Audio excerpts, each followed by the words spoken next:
Manuel, I know you've said a few times about when it comes to getting up threes, it's not like you go into a game thinking, okay, I have to take this many and kind of just let it come to you.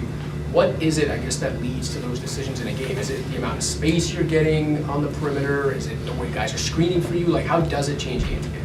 I think a lot of what you said is how teams guard you, coverages, just knowing what they're doing on the ball, what they're doing off the ball. Are they going to blitz me, or just knowing what teams are going to do, how they defend, and that can kind of determine what shots you're going to get. I can kind of prepare the night before the game of what shots I'm going to get, and I'm trying not to pass up too many shots because there's sometimes when my teammates and coaches is telling me to shoot, I got enough time to get it off. So just trying to get it off quicker, I think, can allow me to get off more threes.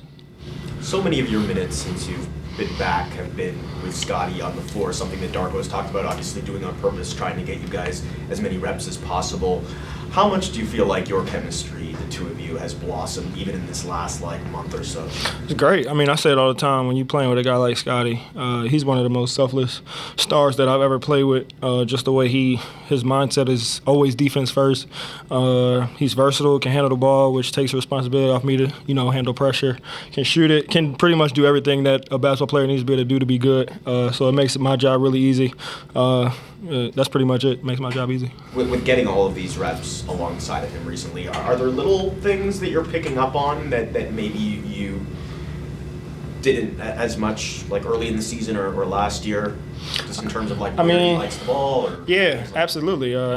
He's pretty comfortable everywhere, but he likes that turnaround. I joke with him all the time. We play ones after practice a lot. He likes that turnaround, going to the baseline. And I tell him he can only turn over his right shoulder, but he says he can turn over his left shoulder. I disagree. But, just learning where he likes the ball. Like I said, playing with a great player makes it easy. So, just trying to play off him, make it easy for both of us. You feel like you're finding the touch a little bit with the floater? It seems like that's been a thing you've been busting out a little bit more lately, and it seems like it's going down. Yeah, I think just like I said earlier, just the way teams are guarding me, Walker Kessler was pretty much in a drop the whole night. So when you're playing against teams like that, you're going to get your floater a lot of the times. Different teams, different coverages. So just try to read the game, do what the game tells me to do. And Garrett is 12 years older than anybody else who was on the floor tonight. When you see him out there diving for the ball and stuff like that, what does it say about a vet like that that's able to not only preach what he preaches in the locker room, but go out there and actually show you guys and get it done? 12 years older is crazy. That's wild. But just set the tone for our team, how we want to play, the culture we're trying to build. When somebody 100 years old does it, you have to kind of go out there and do it as well. So, we appreciate them for setting that tone, being the verbal, not only verbal, but also being, the action, the example. So we appreciate that. I think you were the third oldest, too. Wow. That says a lot. AJ Lawson had his first NBA start tonight. What did you see from him? Just the confidence he's been playing with. He was 2 for 13, but you will never know about how hard he plays on defense. He doesn't let missed shots affect him, and I love that. When you're shooting and missing, keep shooting because it got to eventually fall. Numbers eventually bounce out, and he's working hard in practice. So, it'll eventually come back around for him. But his energy, his mindset, that's something that we need, and I appreciate him for that. We appreciate him for that. See how I'm trying to please media all the time? You guys want more threes? We go out there and get more threes. You just gotta order it, man. We'll have questions, please. What do you think about Walker Kessler got 25 rebounds and 8 blocks in the game? They got 19 offensive rebounds. He had 13. We as a team had 22 offensive rebounds. Getting up all those threes, like you talked, is that like a prerequisite for your team? You want that many every night? Offensively to get shots? The 3-pointers. To shoot threes.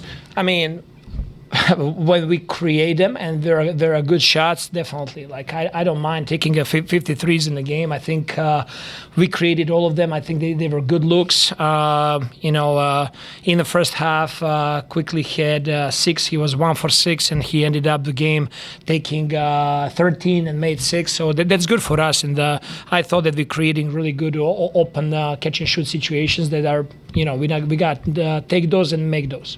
In the last game, you opted to close with some of the young guys against the Magic. Very similar game situation here. You brought Scotty and Immanuel back in.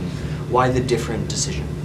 I just felt that game was still close there, and I thought that they need those reps tonight as well on the court. So from game to game, I will be deciding who's going to be getting those reps there to close the game. You take AJ Lawson, you give him, I think it's the first time he start tonight. What went into that thinking? And then not just him, but how are you evaluating some of these younger players? You know, AJ's, I think, 1 of 9 from 3, but are you looking at other things beyond,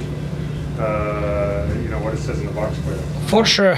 So AJ Lawson and then Jared Roden. Obviously, Colin just joined us, but those two guys spent quite a bit of time with our G League program, and they did a really good job there.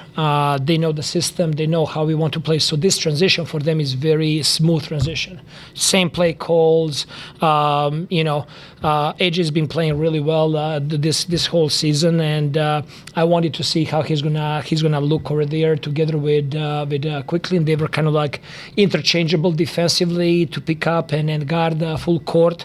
I thought both of them did really good job, and AJ is a local kid as well, and I know how much as well it means for him to start. So I had that was a small part in the decision making there as well.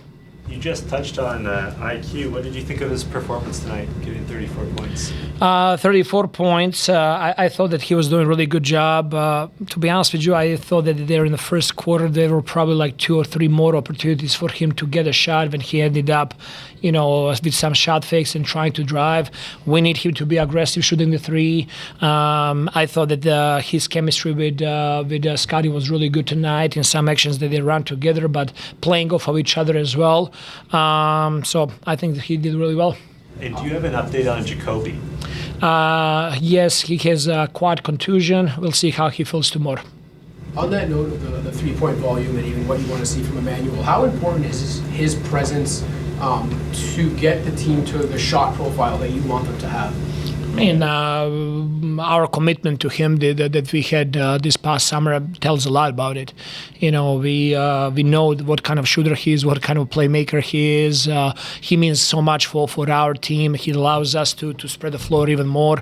But also, like, his playmaking is getting really better. He's really improving in that area, connecting with his teammates. And I also like how he's making strides on the defensive end. I don't think you were asked about Yak and RJ before the game. Was that just a scheduled rest night in a back-to-back? And do you anticipate more rest nights tomorrow? Yes, so tonight we decided to rest those 2 guys, and tomorrow we'll rest Immanuel Quickley. He's going to get a rest tomorrow. It's Damon Stoudemire, and thanks for watching the Toronto Raptors YouTube channel. Check out our latest videos and subscribe for more. Stoudemire launches a 3, knocks it in! Stoudemire. Yes! What a David Stoudemire!